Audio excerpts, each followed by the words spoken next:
Hi Global Championship Wrestling fans, and welcome to Behind the Curtain. I'm your host Robert Cosper, and joining us this week is the human highlight reel, Mike Cruz. Hey, this is why I rock. This is why I rock. This is why I rock. This is why I rock. This is why I rock. This is why I rock. You rock 'cause we rock. I ain't 'cause I'm not. This is why I rock. Hi folks, welcome to Global Championship Wrestling's Behind the Curtain. I'm your host Robert Cosper, and joining me this week is the human highlight reel, Mike Cruz. Thank you, man, for sitting down with us. Thank you for having me. You know, kind of wanted to talk about people's backgrounds and what got them into wrestling and brought them to Global Championship Wrestling. And as far as amateur athletics, what's your background on that? Well, wrestling throughout high school, pretty much, up in New York, over in Brooklyn. You know, just wrestled all 4 years.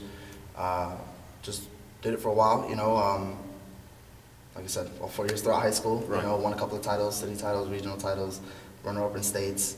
And was getting letters from you know, Ivy League colleges. They wanted me to Cornell, Brown, you know, Hofstra. They wanted me to be a part of their team and whatnot. But I had other plans. I was planning on actually going to the military when I finished high school.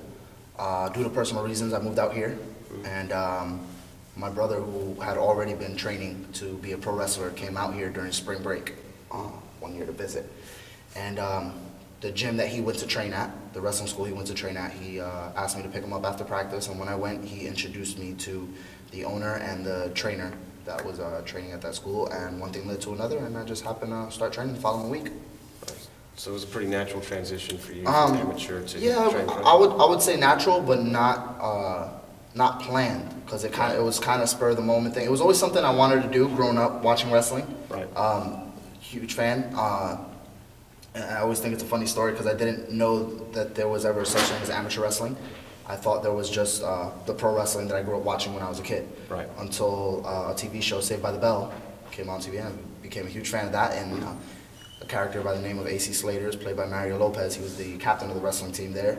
And then that made me aware that there was amateur wrestling. So I was maybe 11 or 12 when I was made aware of that, and then I was just like, oh, I'm gonna wrestle in high school. And sure thing. The whole process was pinpointed around wrestling.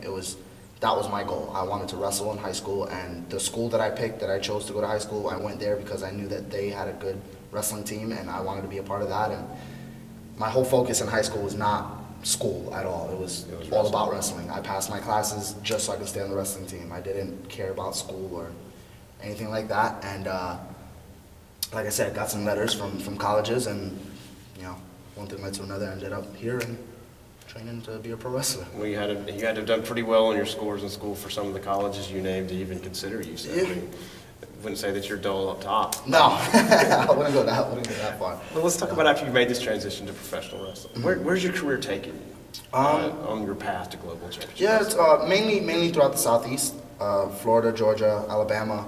I've been out to Puerto Rico. I've been out to New York. South Carolina, just pretty much all up and down the East Coast, mainly the Southeast though. And I like to say I made a pretty good name for myself in the 6, almost 7 years that I've been doing it now. And yeah, that's pretty much it. And talking about some of those places you named that you've been and everything else, I mean, you had a pretty good run in Ring Warriors and built up a very good name for yourself, didn't you? Yeah, Ring Warriors is one of pretty much, I would say, one of the top indie promotions right now to be a part of. So working with them was definitely, I would like to say, a highlight in my career. Their production, their everything about them is just top notch. Right. Everything from their production, from the owners, the bookers, the promoters, the talent in the locker room, top notch. No ifs, ands, or buts about it. Vintage Wrestling is another one of my home promotions, I'd like to say, which is over in Sanford, Florida, and they run monthly, and they've been tearing it up throughout Florida for the last 5 years. Rampage Pro was another promotion that I was very fond of. Had a very talented locker room, and now I'm looking forward to making the same name that I made for myself in those promotions over here in this promotion. All right, and talking about making your name here, I mean, as far as when you came in the door with Francisco Chiazza, Corey Chavis, AJ Steele, and being managed by Theodore Tutwiler III and calling yourselves the Foundation. Yeah. And so far, you guys have made quite an impact. I like to think so. Yeah. Quite a stable. I mean, as Mr. Chiazzo has already taken the global heavyweight title from Micah Taylor. Successfully defended that title. Maybe a little question, but No questions. No questions. yeah, that's probably a matter of perspective. But, as a unit, I know you guys have some big goals as far as just leaving your mark here in global, kind of really overtaking global. But just professionally for you, outside of your group, what are some of your goals here in global? I would guess individually, my main goal would probably be going for that middleweight title that's currently held by Spi-ral. I've already had a shot on it on my first appearance here at GCW.